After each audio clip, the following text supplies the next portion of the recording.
श्री राम को बन जाना है। आज का कोई बेटा होता तो कंस की तरह अपने पिता को पकड़ता और पकड़ करके सिंहासन से नीचे पटक देता और बन नहीं जाता। ये प्रभु श्री राम ही तो थे जिन्होंने कुछ भी नहीं किया, पूछा भी नहीं कि पिताश्री वजह क्या है, क्यों भेज रहे हो वन में। और तो और कहूं, कोई और आज का बेटा राम की जगह होता तो यदि पिता पर बस न चलता तो माता कैकेयी के केस पकड़कर पटक देता। कोई बेटा होता आज का युवा नहीं छोड़ता अपने पिता का सिंहासन, नहीं छोड़ता अपने पिता की दौलत, कौन छोड़ सकता। राम ने पलट कर नहीं देखा, पूछा भी नहीं, वन गमन के लिए तैयार हो गए। और धन्य है मां सीता,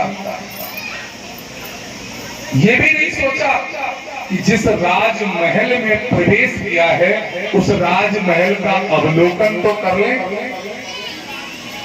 जो वसुधा मिली, जो धन मिला, जो बदन पर स्वर्ण आभूषण लपेट कर आने का अवसर मिला, वो सब छूट। और एक पल का भी भय नहीं, एक पल के लिए भी मोह नहीं कि जंगल कैसा होगा, कैसी स्थितियों में जाएंगे।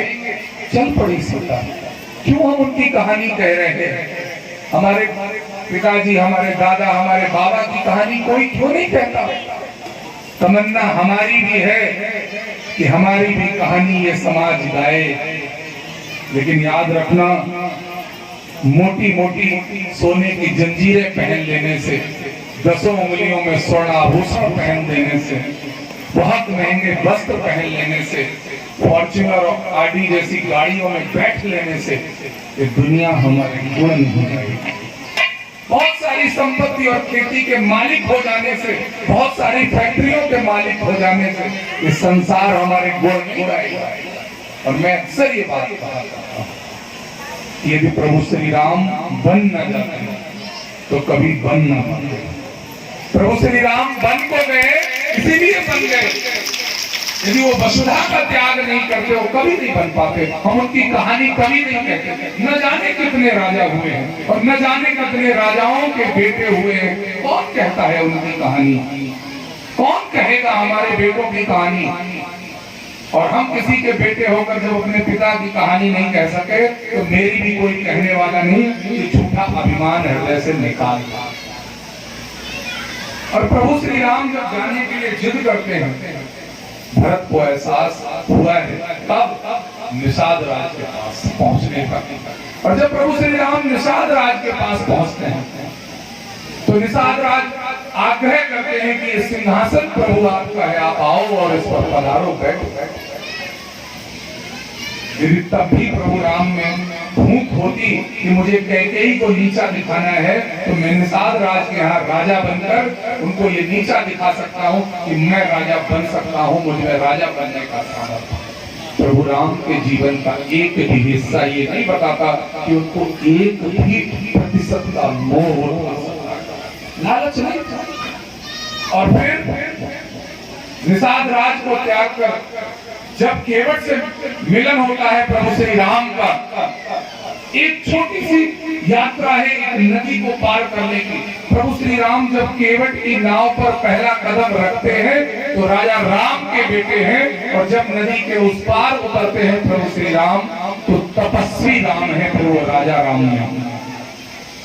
राजा राम वो केवट की नाव पर पैर रखने तक रहे हैं, और जैसे ही नदी के उस पार उतरे हैं मां गंगा की इतनी बड़ी महिमा कि वो तपस्वी राजा हो गए, सारा वैराग्य हो गया प्रभु राम का। और फिर आज भी ये सब होता है सबके साथ। किसी सबरी का ये संसार मजाक उड़ाता है, किसी गरीब का, किसी प्रभु के भक्त का ये संसार रोज मजाक उड़ाता है। लेकिन सबरी में सामर्थ्य, धैर्य, बर्दाश्त करने का सामर्थ्य था। और यहाँ तक उनके गुरु ने भी उपहास उड़ाया कि सबरी कब आएंगे तुम्हारे राम। दुनिया ने उपहास उड़ाया, लेकिन सबरी ने सब्र नहीं छोड़ा और इसीलिए प्रभु राम ने सबरी को नहीं चुना। राम ने दर्शन दिए किसको? सबरी को। और वहां जितने परिहास उड़ाने वाले थे किसी को प्रभु के सामने जगह अवसर नहीं होता। भगवान राम का जीवन जैसे आगे बढ़ता है तो एक और घटना है सुग्रीव की। कई बार आप लोग अलग अलग भाव में उसकी व्याख्या करते हैं।